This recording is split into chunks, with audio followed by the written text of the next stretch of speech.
Hello friends, super magic રસોઈમાં મિત્રો હું આપનું સ્વાગત કરું છું. આજે હું ટીપ અને ટ્રીકનો વિડીયો તમારી સાથે શેર કરું છું. તો તમને ચોક્કસ આ વિડીયો ગમે તો લાઈક કરજો, શેર કરજો અને સબસ્ક્રાઈબ કરવાનું તો ભૂલતા જ નહીં. આજે ટીપ અને ટ્રીકમાં હું તમને આપણે મોબાઈલનો ચશ્મા તરીકે ઉપયોગ કરવાનો છે. આ તો તમે ક્યારેય નહીં જાણ્યું હોય કે મોબાઈલનો ચશ્મા તરીકે કેવી રીતે ઉપયોગ કરવો. તો મિત્રો ઘણી વખત આપણે બહાર ગયા હોય છે અને ચશ્મા હોય અને ભૂલાઈ ગયા હોય અને જુઓ એકદમ આવા ઝીણા અક્ષર હોય, કોઈ પણ તમે મેડિકલમાં ગયા હો તો બિલમાં ઝીણા અક્ષર હોય, પેપર વાંચતા હોય તો એમાં એકદમ તમને નરી આંખે ચશ્મા ન હોય ને તો પણ તમને દેખાતું નથી અને તમારે ઘણી વખત તમે એકદમ નાના એજના હોય ને તો એને બિલોરી કાચ લેવો પડે ને એટલા ઝીણા અક્ષર હોય ને તો તમારે એને કેવી રીતે વાંચવા. તો એમાં તમારે બિલોરી કાચની કોઈ જરૂર નહીં પડે મિત્રો. આજે એનો આઈડિયા હું તમને બતાવું છું મિત્રો. તો એમાં આપણે પાસે ફોન તો અવેલેબલ જ હોય છે મિત્રો. આ સમયમાં કોઈ પણ પાસે, વડીલો કે નાના કે મોટા સૌ પાસે. તો તમારે જુઓ, હું તમને આમાં બતાવું આ અક્ષર કેટલા ઝીણા છે. આ તમને નંબર ન હોય ને તો પણ તમે વાંચી તો ન જ શકો. ઘણી વખત આપણે એકદમ માઇનોર એકદમ હોય એને આપણે બિલોરી કાચ લઈને જોવું પડે છે, ત્યારે આપણે વાંચી શકીએ છીએ જરૂરી હોય. તો એના માટે તમારે આજે હું તમને લાઈવ બતાવું છું કે શું કરવાનું છે. કે આપણે મોબાઈલ હોય ને, મોબાઈલમાં આપણે કેમેરો ખોલવાનો છે. કેમેરો ખોલીને અને મિત્રો પછી તમારા જે એકદમ બારીક અક્ષર છે ને તમે કોઈ પણ સંજોગોમાં વાંચી જ ન શકો બિલોરી કાચ વગર, એ તમારે આ રીતે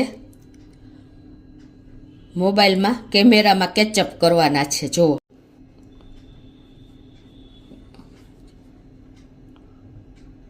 આ રીતે ફોટો કેમેરામાં પાડી લેવાનો છે.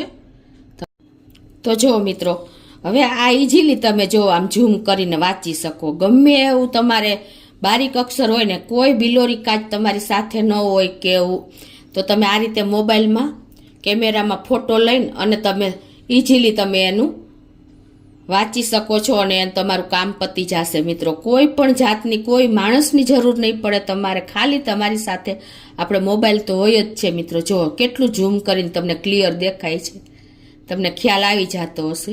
જો છે ને, તો આ રીતે આપણે મોબાઈલનો ચશ્મા તરીકે જે અક્ષરો નથી વંચાતા, ચશ્મા ન હોય તો પણ એ બારીક અક્ષરોનો તમે બિલોરી કાચ વગર મોબાઈલનો ઉપયોગ કરી શકો છો. બરાબર. એ જ રીતે જો આપણે છાપા વાંચતા હોય છીએ કે આપણે જરૂરી એવા કાગળિયા હોય છે તો એમાં પણ બારીક અક્ષરો ઘણી વખત હોય છે કે આપણે દવાનું રેપર હોય છે, બિલ હોય છે, એમાં પણ એકદમ બારીક અક્ષર હોય અને આપણે જોવા હોય તો બિલોરી કાચ વગર આપણને દેખાતા નથી અને બધા પાસે બિલોરી કાચ અવેલેબલ પણ નથી હોતો. તો તમે મોબાઈલનો કેમેરો જો આ રીતે ઉપયોગ કરી શકો. છાપામાં પણ ઘણી વખત એકદમ બારીક અક્ષર હોય ને તો તમે આ રીતે એને કેમેરામાં ફોટો લઈને અને પછી તમે ઝૂમ કરીને જોઈ શકો છો. તો જુઓ મિત્રો, આ એકદમ જુઓ તમને ક્લિયર દેખાશે. તમે કેમેરામાં ફોટો પાડ્યો હોય ને તો તમારે કોઈ પણ જરૂર નહીં પડે વાંચવા માટે.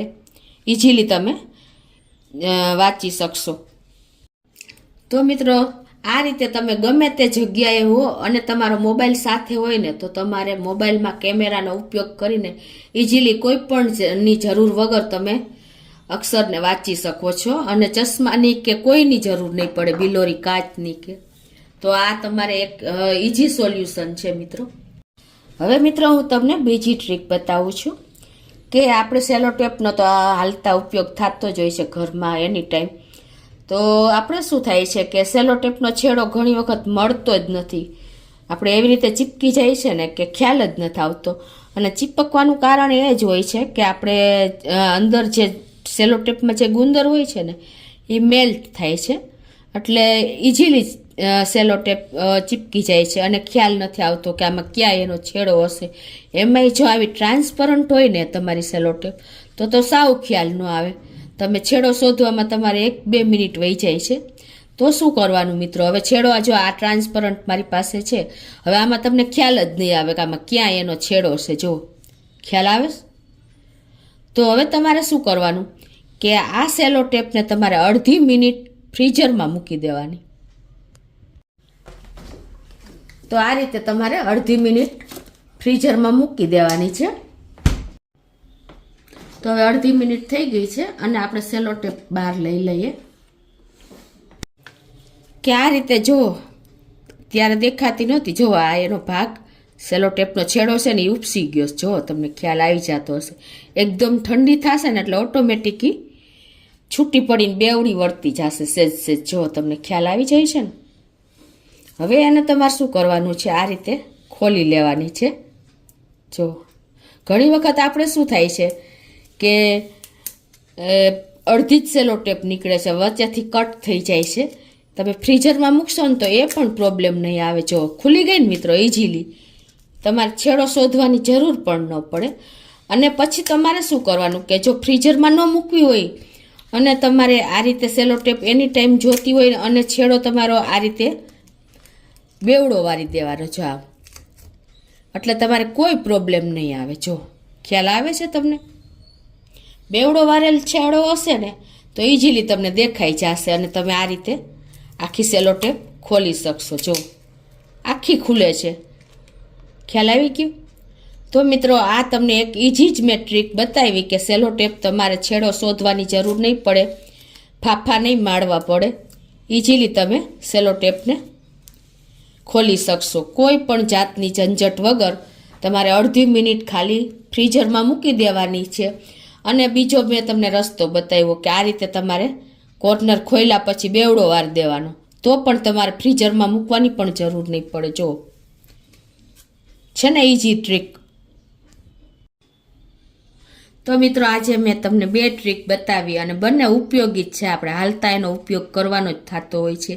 પહેલી તો મેં તમને કીધું એમ, આ મોબાઈલનો ઉપયોગ તમે મોબાઈલમાં વાત કરવા સિવાય, બધી ચેનલો જોવા સિવાય તમે આ રીતે ફોટો પાડીને પણ તમે ચશ્મા તરીકે ઉપયોગ કરી શકો છો અને તમે એની ટાઈમ વાંચી પણ શકો છો. કંઈ પણ નાની એવા બારીક અક્ષર હોય ને તો તમારે કોઈ પણ જાતની ઝંઝટ વગર કે કાંઈ પણ બિલોરી કાચ કે ચશ્મા વગર તમે મોબાઈલનો ઉપયોગ કરી શકો છો મિત્રો. બારીકમાં બારીક અક્ષર તમે વાંચી શકો છો.